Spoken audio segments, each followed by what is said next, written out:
बोलो सतगुरु महाराज की जय, धाम के धनी की जय।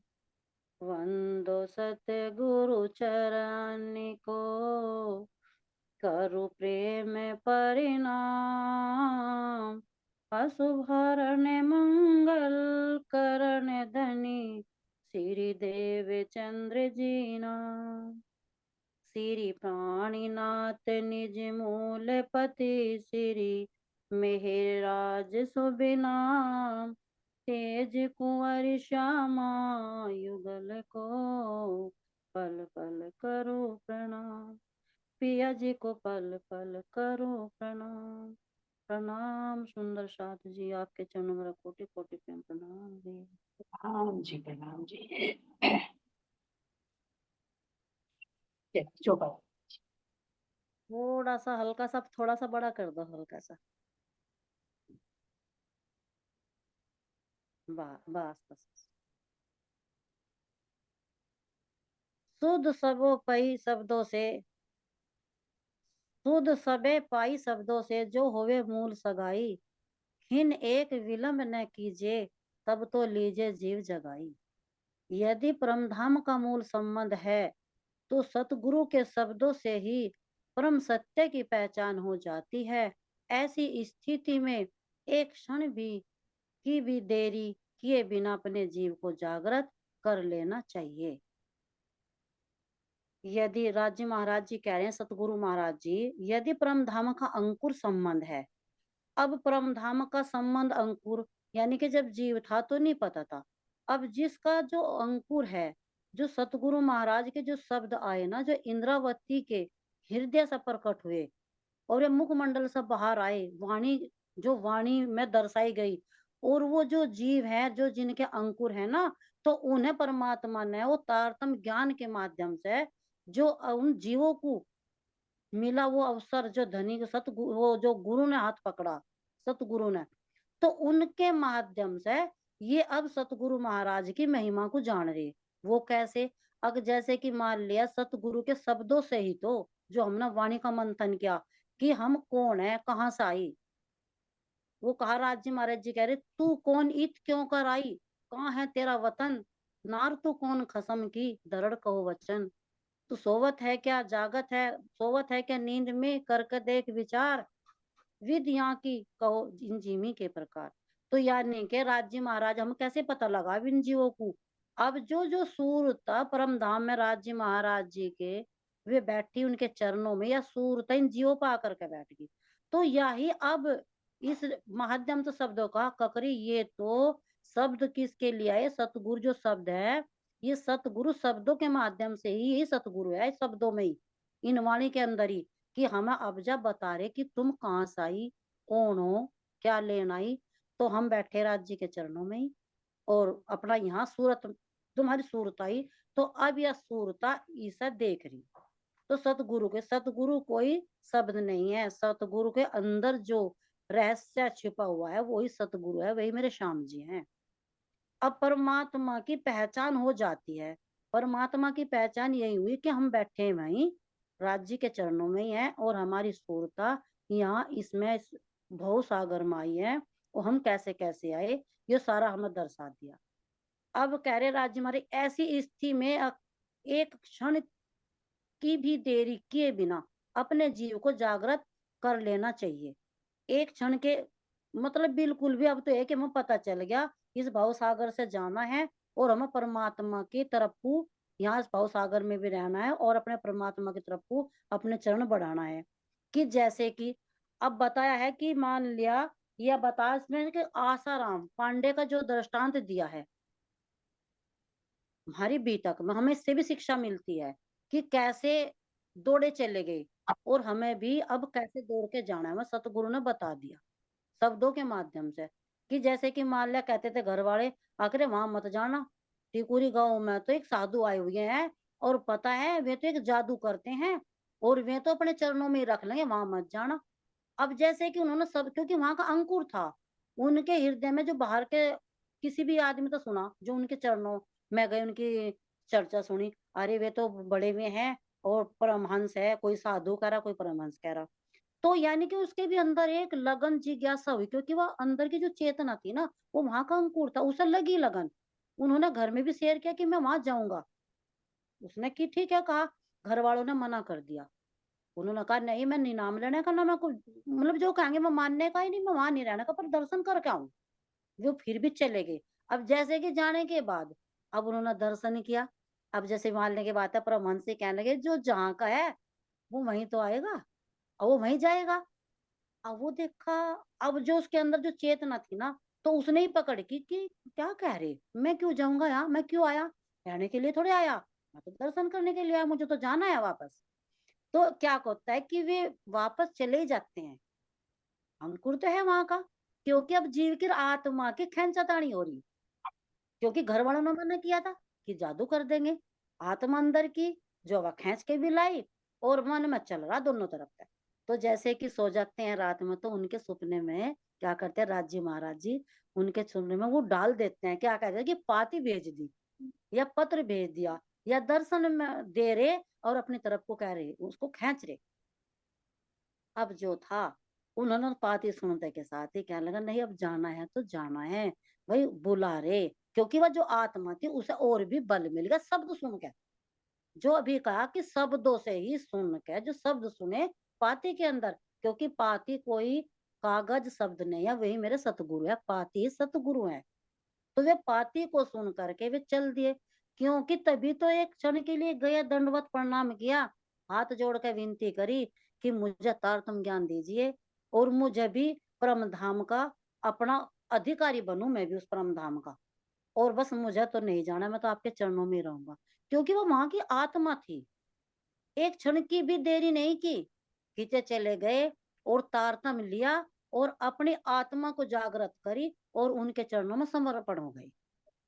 ये एक क्षण की भी देरी का मतलब है कि जैसे कि हम ये देख रहे कि हमें भी ऐसा करना, क्योंकि हम जैसे कि कहा ना कि यहाँ भव सागर में है, हम कुछ भी कर रहे कि परमात्मा को की तरफ कुछ हमें भी अपनी चलनी बनानी।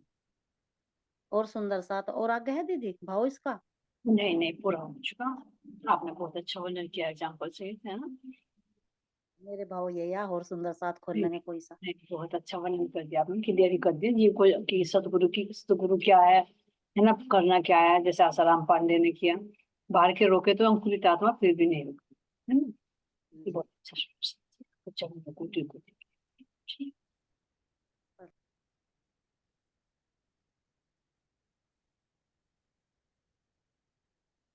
सतगुरु महाराज की जय, श्री प्राणनाथ प्यारे की जय। जब परमहंस जी कमलेश्वर जी के घर पधारे, वे क्या गाती हैं?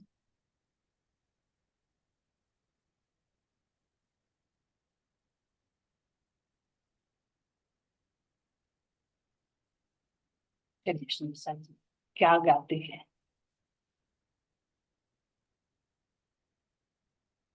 आज मेरे घर मोहन आए रे, ये वाला। आज मेरे घर मोहन आए। आए रे मतलब ये सारे खाने वाने सब कुछ बनावे हैं और गाती रहे हैं और मतलब सजाती रहे सब सामान को वहां से। भाई आज सतगुरु आपने बहुत मैं जान रहा है, हमें प्रणाम जी। प्रणाम। सर प्रेम से किसी का क्या बता के उन्हें पूरा उनको याद है। कोई नहीं, इतना ही सारा भी होते हैं। फिर आप सुनाओगा के आज हमारे घर मोहन पधारे जी, वो वाला गाना है। नेक्स्ट ले लो बस। अच्छी इच्छा है गाने की, गा दीजिए, एक मुद्रा ले जी लीजिए। पूरा दीजिए, मेरे याद है, थोड़ा सा ही था। अच्छा जी, कोई बात नहीं, आगे नेक्स्ट क्वेश्चन ले। हाँ जी हाँ जी। भूल साई त्रिपाठी, इन्हें क्यों कहा गया है, फिर वे क्या बन जाते हैं? चलिए बलवीता जी।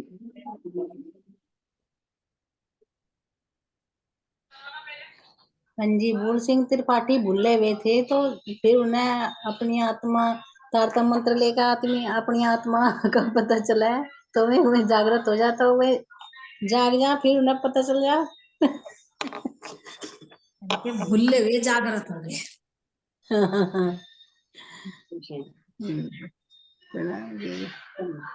आसाराम पांडे कहाँ से थे? परमहंस जी के पास जाने से परिवार वाले क्यों रोकते थे? चलिए सुंदर सा जी, तो मस्तानी सखी जी ने पहले क्लियर कर दिया, लेकिन और सखियों के मुख से भी सुनते हैं।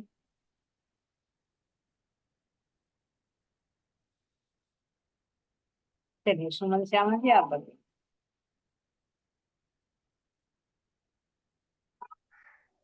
प्रणाम जी। प्रणाम। जी वहाँ के थे, आलमगंज के रहने वाले थे ये। जी परिवार वाले इन्हें रोकते थे और आप उनके गुरु के पास न जाओ, और वे कुछ जादू टोना जानते हैं, आप उनके चरणों में जाओगे और वे कुछ कर देंगे, इसलिए उन्हें रोकते थे। जी ठीक है। ठीक बताइए। कुछ और रह गया प्रेम सखी जी? क्वेश्चन ये था ना आपका? हाँ जी हो गया। जी ठीक। पांडु जी टिकुरी आकर परमहंस जी के चरणों में साष्टांग प्रणाम करते हैं, तब दोनों में क्या बातें होती हैं? परमहंस जी में और पांडे जी।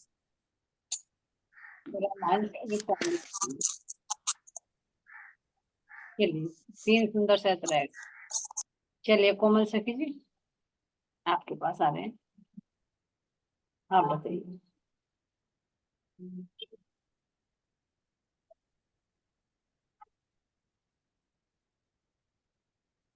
आपका नंबर नहीं दिखाई दे रहा। चलिए अनम्यूट करिए। प्रणाम जी। प्रणाम जी।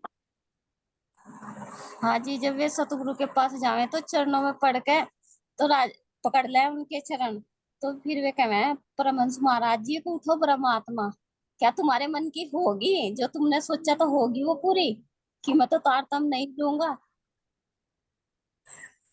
तो जिस पे जो परमात्माएं हैं वो तो जहाँ की है वहीं पहुंच जाएगी, चाहे उसे कोई कितना भी रोक लो, और उसकी मन की होती नहीं। जब सतगुरु की मेहर होगी तो जो सतगुरु चाहेंगे वही होगा, वही हो। वही होगा जी। प्रणाम। जो वे सोचते थे ना, यानी कि सतगुरु को सब पता था, उन्होंने सारी बातें दोहराई तो वे जान गए कि ये तो अंतर्यामी है। आप अंतर्यामी हो। बहुत अच्छा। चलिए और वंदना सखी जी के मुख से और सुनते हैं। वंदना सखी जी आप।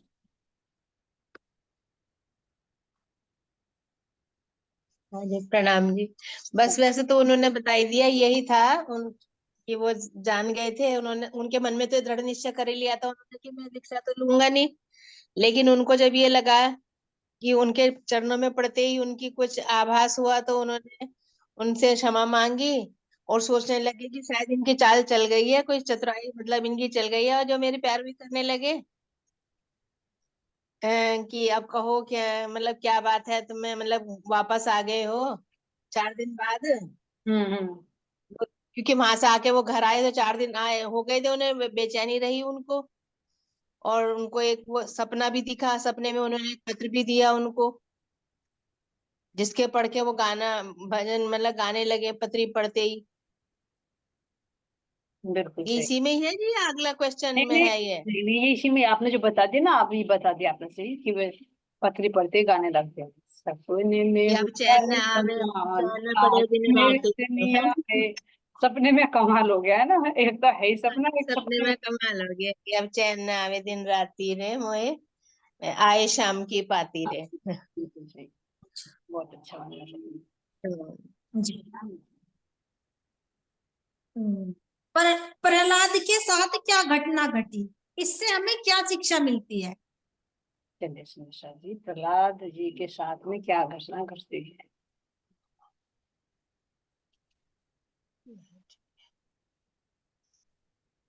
चलिए महको भाई जी बताइए। हाँ अच्छा अच्छा चलो, ये दोबारा करूंगी मैं। अनम्यूट करिए। के साथ ये घटना घटा है, जो ये सब सत्संग के लिए उसके लिए लकड़ी लेने जावे है ना जी शादी के साथ, तो वहां से एक वो तना पड़ा रहा है, छोटी छोटी तो सब उठा ले। तो ये सतगुरु की जय बोल के वो सब उठा ले, सतगुरु महाराज की जय। तो वो उठा ले, मैं था लिया मैं। तो जब ला के सब कह भाई ये इतना मोटा किसने उठाया, कहने लगे अब भाई ये तो इसने उठाया। तो फिर गुरु महाराज जी पूछते हैं भाई उठाया कहाँ, कहने लगे कैसे उठाया, सब पूछने लगा। सतगुरु महाराज की जब बुलाया, बुला के पूछने लगे कैसे उठाया, सतगुरु महाराज जी की जय बोल के। कहना अच्छा।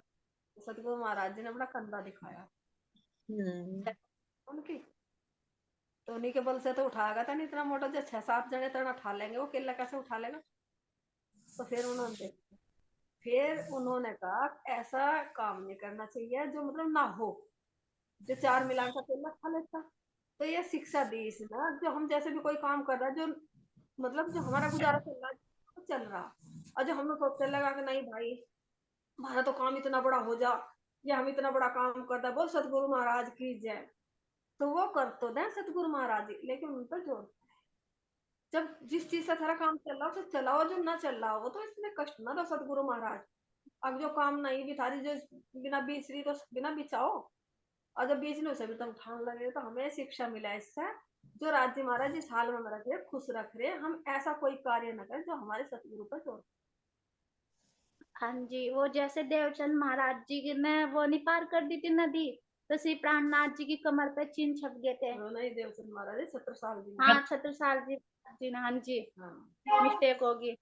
तो छत्रसाल महाराज जी जब नदी पार कर दिया तो उनके घोड़े के चिन्ह में प्राणनाथ जी अपने उस पे ले लिया पीठ पे।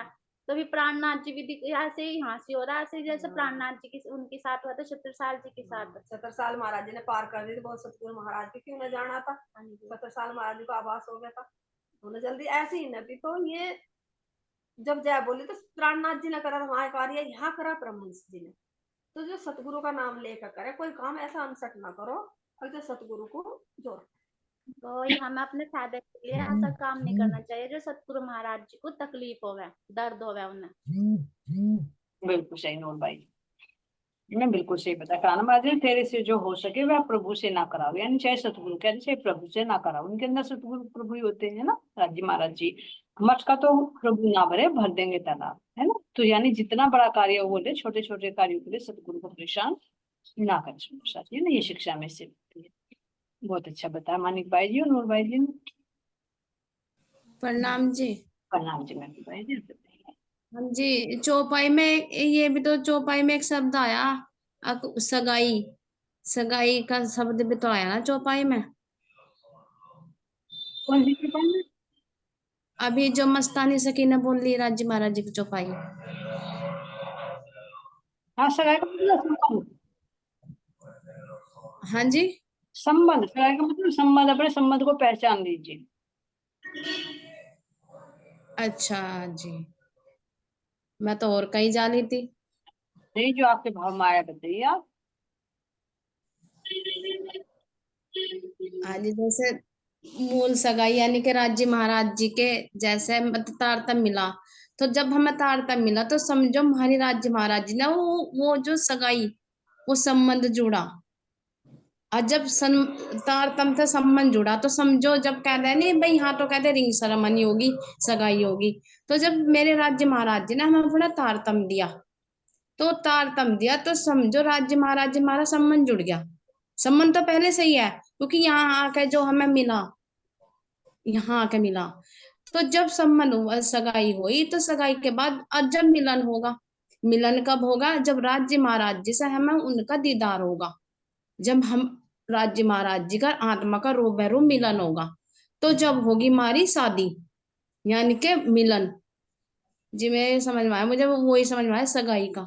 नहीं आपने ठीक बता, कह रहे हैं सबे शुद्ध शब्दों से पई जो होवे मूल सगाई, यानी जो निस्बत होगी, संबंध होगा, है ना। तो आपने सही बिल्कुल भाव बताया है कि मतलब जब पहचान होती है तो संबंध जुड़ जाए, लेकिन जब उसको हम कह भी सकते हैं कि शादी होती है, यानी जब एक रूप हो जाती है, पूर्ण पहचान हो जाती है। बिल्कुल सही बताया। इसमें प्रसंग भी आता है, सुंदर जी मांगा कि राधा पर ब्याह नहीं श्री प्राणनाथ जी, आता है ये भी। क्यों? क्योंकि मांगा किया राधा भाई, तो मांगा मतलब वो सगाई होती है। जैसे ब्रज में श्री कृष्ण जी को पहचान थी, तो प्रेम तो था लेकिन पहचान नहीं थी। लेकिन जब अमलावती जी के अंदर विराजमान हुई तो उन्हें पूर्ण पहचान हुई, तो कह रहे थे अब फिर ले ली, है ना। तो संबंध की थोड़ी सी पहचान होना केवल सगाई है, और उनकी पूर्ण पहचान हो जाना वो शादी मानी जाएगी आत्मा की परमात्मा। चलिए जी, बहुत अच्छा बताया मैं आपको भाई जी आपने। चलिए आगे दे दीजिए। गुरु की पदवी कब लेनी चाहिए, वर्णन करो।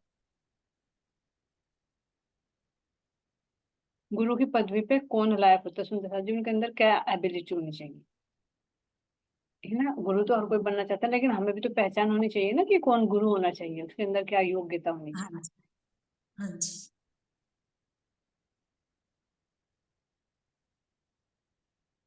चलिए शांति मस्तानी से कीजिए, अनम्यूट करिए आप।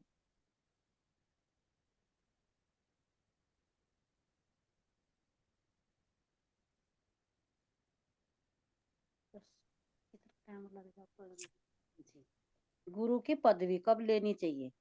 अब जैसे कि गुरु की पदवी दो तरह का तो बता दी कि गुरु की तो जो पदवी है, अगर मान लिया गुरु है, गुरु किसा कह रहे, गुरु जो अभी आया कि गुरु शब्द, और गुरु मेरे श्याम जी, और गुरु से भी कहा कि गुरु में तो वे भी कहा जैसा मैंने नाम लिया।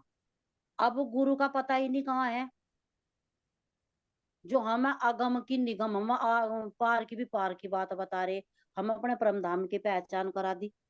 गुरु तो हमारे वही है ना, जो हम अपने अगम की भी परब बता रहे, अगम निगम की भी परब बता रहे, बिल्कुल इस भाव सागर से मस्तानी से कीजिए, बिल्कुल सही बता रहे आप, लेकिन गुरु और सतगुरु में थोड़ा सा अंतर होता है, उसको और एक्सप्लेन करिए। हाँ जी, गुरु में तो ये होता है जो मंत्र देते हैं, ये हम बता रहे। सतगुरु हमारे वे हैं जो हमें परम धाम ले जा रहे। गुरु हाँ सत यह नाम तो गुरु ही देते हैं ना, ये बिल्कुल, तो गुरु हो गए। नहीं नाम देने और वाले भी सतगुरु, हो सकते हैं, बिल्कुल सही बता रहे हैं आप।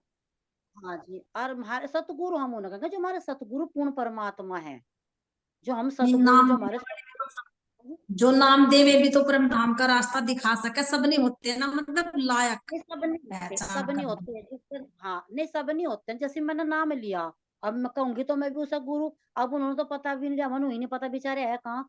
और ये गुरु ये भी हैं जो हमें चला रहे, जो हमें रोज रास्ता बता रहे, हमें वाणी के माध्यम से, चर्चा के माध्यम से, बीतक के माध्यम से।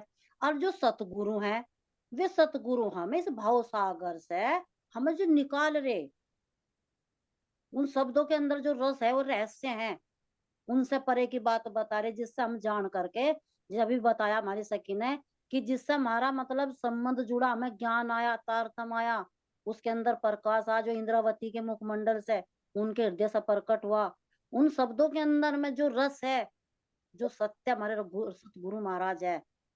तो और फिर हम उन्हें जो अभी बता सतगुरु को कभी भी क्या करना कि हमें अपना जो हमें मतलब भाव सागर में पड़े, हम भाव सागर में हैं, अगर हमारे पे कोई ऐसी अज्ञानतावश में पड़े जो हमें निकाल रहे, हम उस सतगुरु को जब पुकार करो, ये सतगुरु महाराज हमें इस कीचड़ से निकालो, भाव सागर से निकालिए।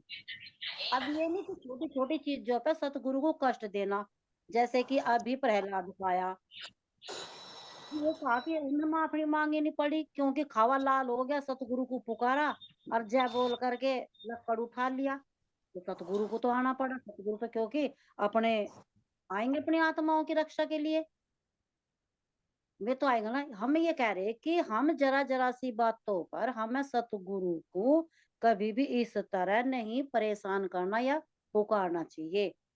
हमें तो कहे तो कि वो हम तो भाव सागर, इस प्रसंग से शिक्षा मिल रही है ना। हाँ तो हमें ये कर्म है ना, हमारे हमारे इन कर्मों को काटने के लिए हम अपने सतगुरु को पुकारना चाहिए, हमें इनसे यह भी शिक्षा मिल गई, जी बिल्कुल सही, इन कर्मों का जो हमें जी जी बिल्कुल सही बता रहे आपने ना। चलिए परविता जी के जो भाव आपने ठीक बताया, साथ है ना।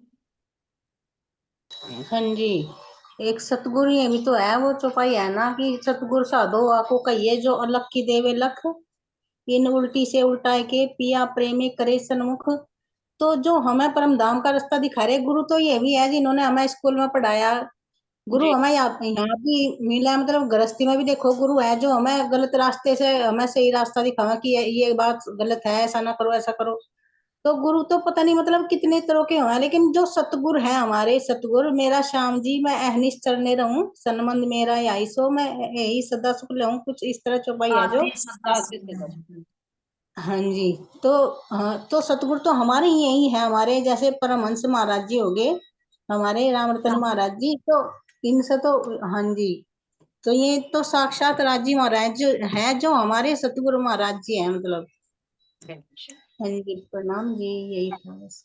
परविता जी आपने सही बताया, गुरु और सतगुरु में अंतर होता है। गुरु तो कोई भी होता है, जैसे अध्यापक गुरु हो गए है ना, माता गुरु हो गई, किसी से कोई भी हमने शिक्षा ले ली लौकिक, तो वो सब गुरु की कैटेगरी में आते हैं। लेकिन सतगुरु तो एक ही होता है ना, वो जो भाव सतगुरु सागर से पार करे। जो सागर से पार करता है, बिल्कुल से, जो हमारी अज्ञानता को हटा दे, सत्य को पहचान कर, वो सतगुरु। हाँ जी, तो वो सतगुरु। उनके अंदर क्या एबिलिटी होनी चाहिए, प्रश्न ये था। ये तो हुआ गुरु और सतगुरु में डिफरेंस। फिर उनके अंदर क्या योग्यता होनी चाहिए ना, उसको। उनके अंदर और बता रहे हैं कोई? हाँ नहीं नहीं, बोलिए आप, ही बोलिए आप। उनके अंदर तो यही आए ना कि सतगुरु तो कि हमें हर जगह से बचा रहे, हर जगह से निकाल रहे, जैसे कि बता भाव सागर से निकाल रहे, और हमें सारा रास्ता बता रहे कि वहां ऊपर का परम धाम तक का लेकर के बता दे, वहां तक का ज्ञान हमारे सतगुरु के पास है। और जो ये गुरु मतलब हमारे हैं, जो हमें गुरु ज्ञान दे रहे, माता गुरु होगी, पिता गुरु होगे, जो हमें यहाँ का दे रहे ये गुरु, तो ये तो यहाँ का दे रहे, और वे जो गुरु है हमारे, हमें वहां की पार की बात बता रहे, मुझे यहाँ तक का और सदना साथ। नहीं नहीं, आपने सही बताया। चलिए, और अंजू सखी जी की बात सुनते हैं। अंजू सखी जी आप बोलिए। प्रणाम जी दीदी, प्रणाम जी। चुपाई आती है ना, सतगुरु साधो वाको कहिए, जो अगम की देवे गम, हद बेहद सभे समझावे, माने मन को भरम। यानी हद यानी शर, बेहद यानी उससे ऊपर योग माया का ब्रह्मांड, और और मन के भरम को भी समझावे, यानी जो सारे संशय क्लियर होते जाएं। और एक और भी चुपई आती है, क्या चुपई थी, हाँ, सतगुरु क्यों पाइये कुली में, भेखे बेगाड़ियो वैराग, डिम्ब खाइए दुनिया ले डुबोई, बाहर शीतल माहे आग। यानी जो आज सतगुरु बनकर बैठे हैं, जो है ना, कितने जो कानों में डाल के और माथे पर इतने बड़े बड़े तिलक, तो कह रहे कि उनके जो भेखे बेगाड़ियो वैराग, यानी जो उनको भेष से, जो हम वो कहते हैं ना, हमें कंफ्यूजन हो जाता है कि जो भोला भाला सुंदर साथ है वो नहीं समझ पाता गुरु कौन है और सतगुरु कौन है। जिसको पूरी समझ हो जाएगी वो तो देखो समझ जाएगा, जो भोले वाले सुंदर साथ आएंगे उनको नहीं, वो कहते हैं ना, वो बीच में लटक जाते हैं, जैसे डिम्बकाए दुनिया ले डुबोई, बाहर शीतल माहे आग। यानी दिखाते तो वैसे हैं कि हम बाहर से, लेकिन उनके अंदर इतनी हर तरीके की आग जलती। जैसे कई दिन पहले एक चुपई चल रही थी, चिंतामणि वाली चुपई चल नहीं रही थी, दुनिया को आग एक, और चुपई ध्यान में नहीं आ रही दीदी मुझे। सतगुरु मतलब अगुओं को आग दो ही दो, क्योंकि एक उन्हें अपनी आग, हाँ शिष्यों की आग। बिल्कुल, हाँ बिल्कुल यही वाली। तो यानी बात वही है, जो ऐसे सतगुरु होते हैं तो उनके अंदर बाहर तो ऐसे दिखाते हैं कि हम बहुत ज्ञानी हैं, अपने हर जगह देखा जाए तो हमें राज्य ने इतनी समझ दे दी, अपने चारों तरफ देखा जाए तो आजकल क्या है, यही तो है ना, हर कोई वो कहते हैं ना तिलकधारी बनकर और वैसे कपड़े पहनकर, लेकिन जब वो बोलते हैं ना दीदी, तब पता चल जाता है। वो कहते हैं ना, शीर नीर का करे निवेरा, तब हमें सारी बात पता चल जाती है कि सतगुरु कैसे होने चाहिए। ठीक, प्रणाम जी दीदी, प्रणाम जी। सखी जी आपने चौपाइयों से बता दिया ना। तो सतगुरु की पहचान होती है सुंदर साथ जी, जो हद और बेहद और परम धाम को लखाते हैं ना, पहचान का, ये उनकी पहचान होती है। फिर इसी से रिलेटेड जो इनका प्रश्न था, हमें सतगुरु की पदवी पे सभी के लिए प्रश्न है, अपना आत्मनिरीक्षण करने के लिए, कि मन तो बहुत जल्दी गुरु की पदवी पे बैठना चाहता है, लेकिन आत्मनिरीक्षण करे कि हमारे अंदर से वो लोभ, वो लालच, वो काम वासना, वो क्रोध की भावना, ईर्ष्या द्वेष की भावना, है ना, ज्यादा धन संग्रह करने की भावना, क्या हम अपने आप को उस रास्ते पर चला रहे हैं क्या। तो अपना आत्मनिरीक्षण करके तभी हमें पदवी ग्रहण करनी चाहिए, नहीं तो उसका फल क्या मिलता है, आगे भी चर्चा में हम सुनेंगे सुंदर साथ जी, है ना। बहुत अच्छा, आगे चलिए प्रेम से। जी, परमहंस जी ने अवधूत किसको कहा है, वर्णन करो। परमहंस जी ने अवधूत किसको कहा है? चलिए केएल भाई जी आप बताइए।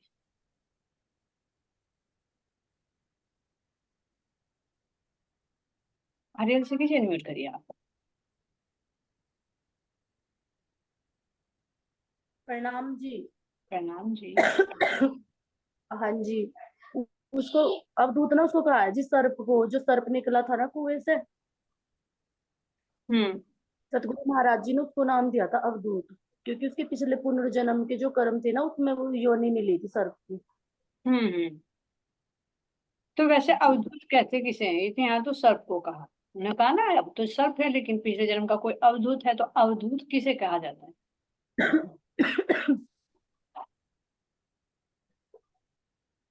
जी ये नहीं समझ आ रहा। चलिए कोई बात नहीं, कोमल सखी जी के पास चलते हैं। हाँ जी, अवधूत जैसे कि वे थे ना साधना में बैठे थे, तो उन्होंने परमहंस जी ने क्या कहा था, ये तो कोई अवधूत है, यानी कि पुण्य आत्मा। पुण्य ये पुण्य आत्मा है, किसी शराब के कारण ही ना ये सर्प योनि मिली,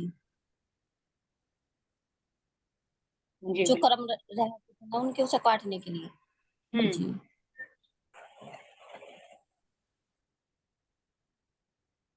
हाँ जी, इनको कहा गया है कि जो मतलब कि साधना में बैठ जाते हैं गुफा में वगैरह में, तो फिर उनको अगर कोई श्राप मिल जाए तो फिर सर्प क्यों नहीं मिलती। तो अवधूत उसको ही कहा गया है, परमहंस ने उनको ही कहा है कि अगर एक किसी को काटेगा तो जहर नहीं चढ़ेगा इससे। हाँ बिल्कुल सही। सुनो शास्त्रों में देखे तो हमारे जो ये हुए हैं ना, जिन्होंने भागवत की रचना की है, वे सुखदेव मुनि जी है ना, उनको भी अवधूत कहा जाता है, क्योंकि जो इतने अपने आप को इतना तपस्या में लीन कर लेते हैं कि उनको ना तो तन पे वस्त्रों की सुध रहे, ना खाने पीने की सुध रहे, उसको अवधूत अवस्था में कहते हैं। लेकिन कुछ ना कुछ कारण ऐसा बन जाता है जिस उसके कारण उनको लेना पड़ता है ना। तो ये ऐसी ही घटना इनके साथ हुई। आगे पिछले जन्म का वर्णन तो नहीं है, लेकिन कहा है कि पिछले जन्म का कोई अवधूत है, इसीलिए जी महानाथ सांप के कांटे का जहर चढ़ जाए, लेकिन उसके अंदर कांटे का जहर नहीं चढ़े, है ना। क्यों? क्योंकि वो अंदर जहर का मतलब क्या आता है? सुंदर सा जी, पुण्य आत्मा है तो बाहर नकारात्मक तो नहीं देगी किसी को। तो ये होता है अवधूत की अवस्था। सर्प को कुएं से कौन निकाल कर लाता है, यहाँ और क्या बातें होती हैं वर्णन करो। सर्प को कुएं से कौन निकालता है सुंदर सा जी, और बातें क्या होती है यहाँ पर? चलिए बोली सखी जी के पास चलते हैं, उनकी बारी नहीं है।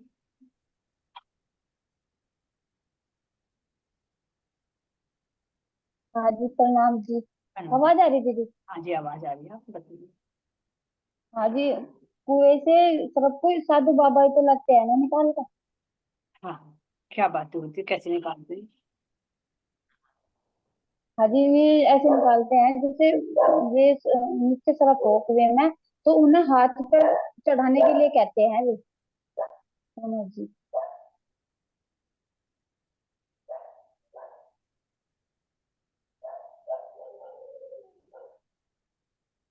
चलिए राजेश्वरी जी आप बात पूरी करिए।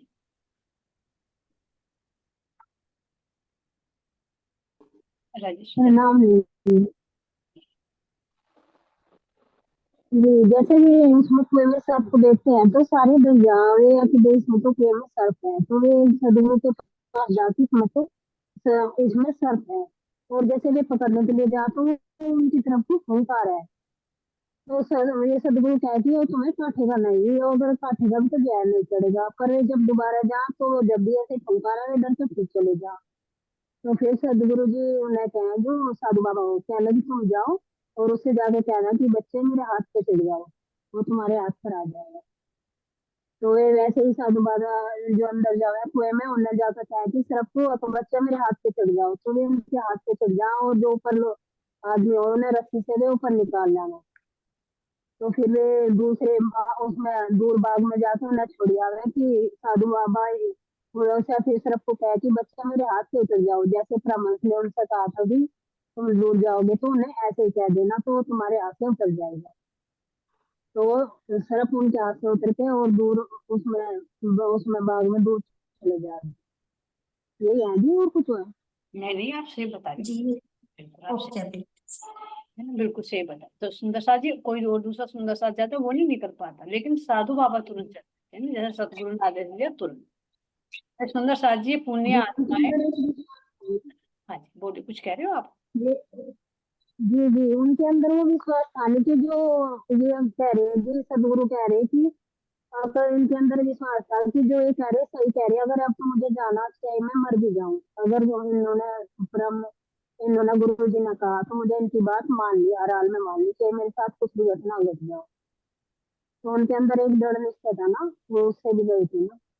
बिल्कुल सही। अपने सदगुरु की बात माननी चाहिए, चाहे वो कुछ भी कहेगा, उन्हें सब चीज का पता रहना, ये अंतर्यामी है ना। जी सुंदर एक दृढ़ विश्वास करते हैं। बिल्कुल। तो इससे उन्होंने ये साबित कर दिया सुंदर साथ जी को, मतलब एक कारण बनाए थे संकेत देने के लिए कि जैसे अवधूत थे वे सर्पियों मिली है ना, तो उनको कोई और नहीं निकाल पाया क्योंकि मैं तो डर गए, जो कि फुंकार मारी उन्होंने, जबकि उन्होंने कहा कि वो जहर नहीं चलेगा। तो साधु बाबा को कहा कि आराम से कहना, परमहंस जी ने कहा कि मेरे हाथ पर चढ़ जाओ तो मुझे टेंशन नहीं होगी। तो ऐसी सुंदर साथ जी हम भी परम धाम की आत्मा है, हम भी इस अज्ञानता रूपी कुएं में पड़े हैं।